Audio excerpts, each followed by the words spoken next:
Yes. I love you. I love you too. Baki? Oh.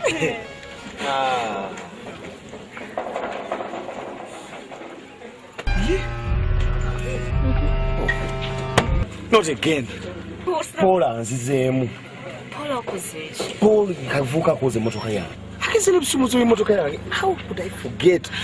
Aya mugambi, unamugambi guno gwakubiri nga akikola. Just make a phone call. Chinkoze obinyo. Paulo, please, where are my car keys? I have a program here. Kale, wona wonosanga, nkubire simu wona wonosanga undetire bisumuzo byange, right? Yanguwa. Tumira kutambula tuti. How are we going to get away from here? A beautiful girl like you, so gamamba atika tutaleke kulinya boda bichibi kusana, you know? Go for you, I will. What? Ndabacharu. I can't imagine go Hollywood. I love you. I love you too.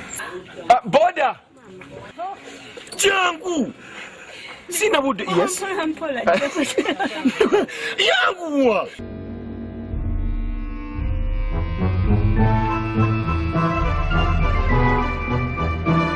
Gezi, ananga mazazi kageze.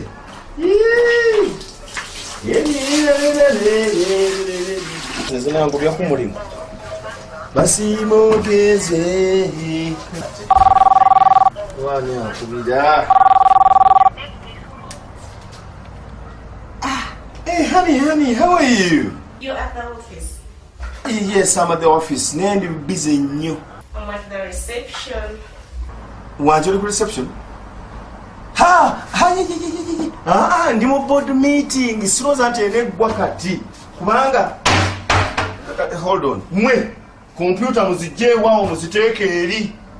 Banange simanyi kumanya bano ba manager ngenda bagoba. Ngenda bagoba. No. Hello. Since I've come, I'll wait for you. Ngenda kulinda tugende fenna. Oze ku time binyonyonyo because ndi mu board meeting and ba shareholders, ba stakeholders, bonna bali wano ba today. Balina muku. Yes, yongerayo ku mazzi. Yes, yongerayo ku mazzi. Drinking water fair. Yes. Let's have drinking water. I'll wait for you. Ngenda kulinda tugende fenna. Kati sisobola balekerera. I have to take care. Nicholas.